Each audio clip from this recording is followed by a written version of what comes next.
Hello, I'm Simon Madden. Welcome to the Australian Football Foundation Ruck Skills video. Some people think that ruck work consists of two players running at each other to contest the ball.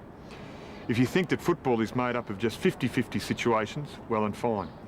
But those of us who have played a lot of football, and most of that in the ruck, realise there is much more to ruck work than that.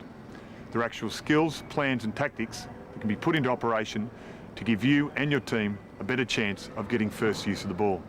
This video has been developed to give beginning and established ruckmen and their coaches insights into ruck play that will make them better players, better contributors and ultimately better team members.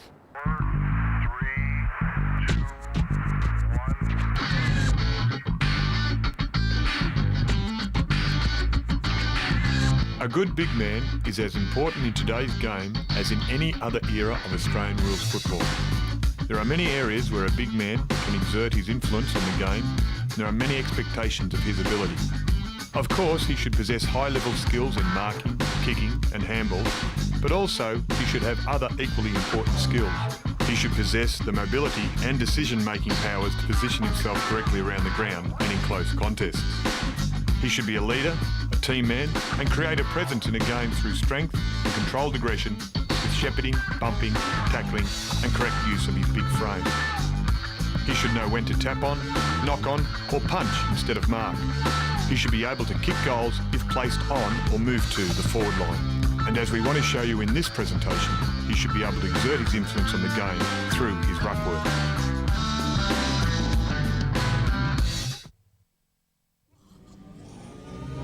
Here you see Corey McKernan up against Barry Stanfield.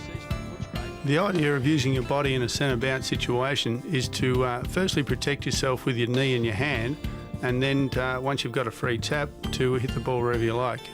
In this situation, he's used his knee and his hand. Have a look again. He has his right knee up, right hand out for balance and protection, an early leap, and just a short, soft tap to a rover waiting in a prime position, in this case backwards, who quickly gets the ball onto his boot, and the ball's out of the centre. Now we have the same thing from the other angle against John Barnes of Geelong. Notice that Corey McKernan again leaps with his right knee up, right hand out for balance, an early leap, gets the ride, left hand free, taps it short and to a waiting player. In this instance very well smothered, but they did have first use of the ball. Right knee, right hand up, early leap, balance and then a short tap to the waiting player. Excellent example of centre bounce ruck work.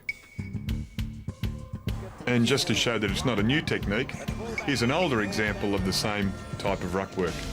This time with the ball going forward. An early leap, right knee up, right hand out for balance protection, body contact, and in this case the ball going forward to a free player outside the inner circle. Yeah, once again the keys are the early leap to keep your opponent away from the ball, and once you've got the free tap to hit it to your team's advantage. That is a sensational example, Simon. I'm glad you said that. The first drill we'll be looking at is centre bounce with the ruck bag. We use the ruck bag for safety and to simulate the opponent. We're pleased to have Corey McKernan, the 1996 Premiership ruckman, to help us with these drills. We've seen the techniques in the games. Now here are some training techniques to practice.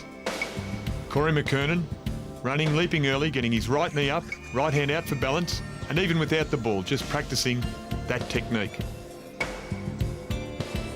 Ideally, ruckman should be able to jump off both legs and tap with both hands. So, once again, this time he's jumping off his right leg, putting his left knee out, left hand on the bag, and practicing tapping with his right hand. The next step is to introduce the ball into the skill. Notice how Corey leaps off his left leg, using his right knee into the bag and high, right hand for balance, and just pushing the ball forward to the moving rover. From an overhead angle, we see the contact made and the drop of the ball. Once again, jumping off the left leg, driving with the right knee, right hand on top of the bag, and just pushing the ball off its line to the moving rover.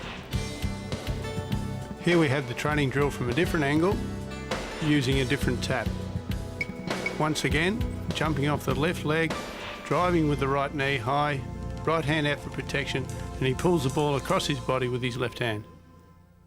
A smaller ruck bag can be used to simulate the movement of the opposition. Again, we see the technique. Once again, Corey jumping off his left leg, putting his right knee out, his right hand out, and with good extension of his left arm, pushes the ball away from his body to the moving rover. Here we see the movement of the bag to simulate more match conditions. Young Patrick Steinford moves in with the bag under the contest. Corey jumping in, right knee into the bag, right hand on top, hooking the ball across his body.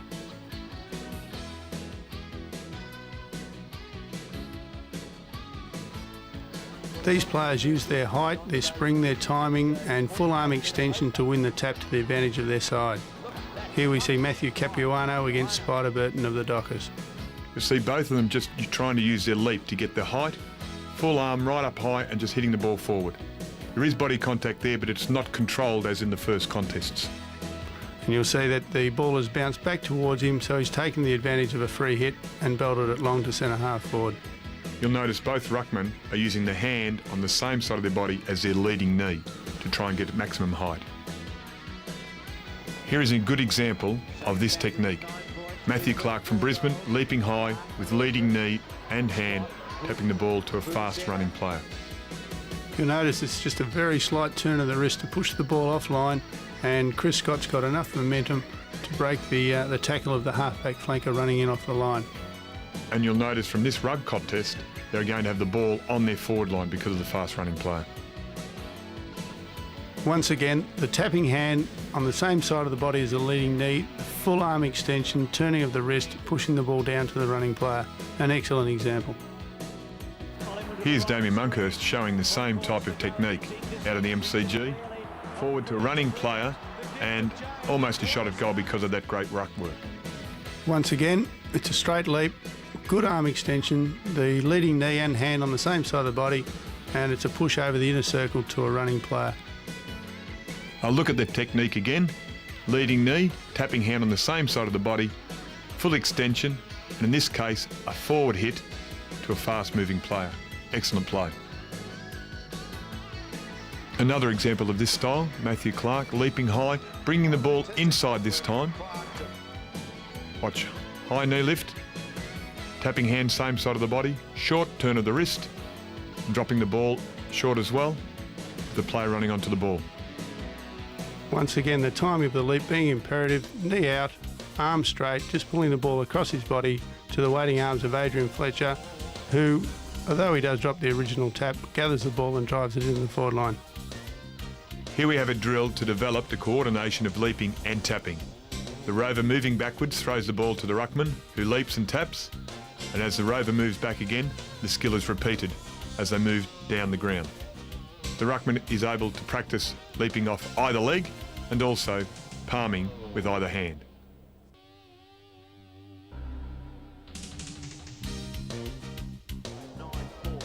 Here you see Pittman against Barnes. Great play from Pittman to put the ball back to his rover, who scores a goal. Watch as both players try and position their bodies to the front, and John Barnes actually overcommits, where Pittman really is able to stand his ground, then leap, and with a short tap, hit Rashudo, who's able to run towards goal and create a score from a 50-50 boundary line situation. It's excellent play. Fantastic play. I think the key here is that Pittman does judge the ball a lot better than what Barnes does. Barnes overcommits to the contest. Rashudo unmarked, facing the goals, is a prime target. Pittman just pushes the ball back off the line. Rashudo turns onto his left, and players of that skill will kick a goal just about every time. Here's the great John Nicholls making a scoring opportunity from the boundary line with a long tap to the dangerous position right in front of the goals. Here we see John Nicholls take front position, time his run to perfection, leap high and hook the ball back into the scoring corridor, where Adrian Gallagher gathers the ball and has an easy shot on goal. Most important here is how Nicholls gets front position with a very strong leap and a very strong palm, not a punch, to the most dangerous position in front of goal. A classic example from the great Polly Farmer, who although caught behind, has better judgment, higher leap, and hits the ball across his body to the forward moving Goggin. You'll see Mike Green here overcommits to the contest, while Polly Farmer has better judgment, and he times his leap perfectly to push the ball across his body with his left hand to the running Goggin. Notice how Goggin is running to position before he's even looked at Farmer, and then turns to watch the ball is tapped. So obviously great communication between the ruckman and rover, or even a set play. Another example from John Nicholls, where he hooks the ball across to Jezelenko, who runs in and kicks an easy goal. Watch how Nicholls, even though caught behind, has better judgment. With a very high leap, is able to put the ball across his body to the moving Jezelenko, who finishes it off with a goal. In the following drills, you'll be able to see the variation in technique used for the boundary line situations. From the match conditions, we go to the training conditions for boundary throw-ins. Here, Corey McKernan makes position with his body, doesn't overcommit, bridges with his legs, uses the whole right-hand side of his body to keep his opponent away, then leaps, gently tapping the ball to his waiting rover. Another variation of the same technique, Corey McKernan holding out Pat Steinfort with his legs and his backside and just pushing the ball down to the waiting rover. The ruckman has to be able to tap the ball in all directions from the boundary contest, forward, to the side and to the back.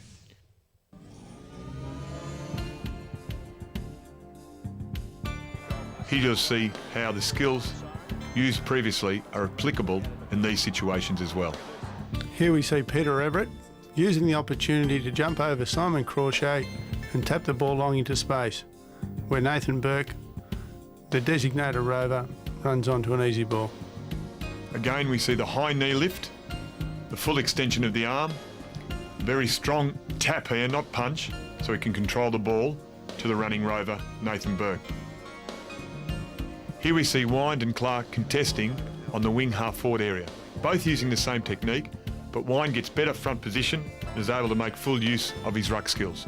Notice how Clark has to go right around him, and Wind makes good position, then high knee lift, full arm extension, strong tap to a running player who's clear, and the ball is heading their way.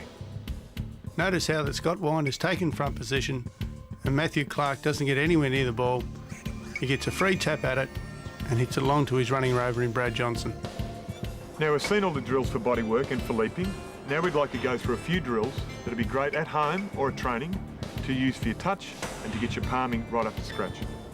Here's an example of a good tapping drill where the ruckman uses both hands hitting to all angles.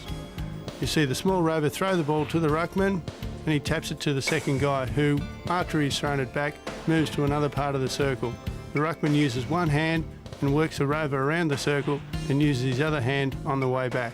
It's a very good drill for practicing tapping to all angles. Here is a drill for ruckmen to practice their palming. The three ruckmen tap the ball around the group from all angles, trying to keep it under control. Fingers are spread, and this assists you in controlling the ball. Even with two players, ruck skills can be practiced. One player throws the ball, ruckman taps it, and he moves to another position. I'm sure you've gained much from this video and the accompanying manual. For any further information, please contact the Australian Football Foundation. And good luck in the ruck.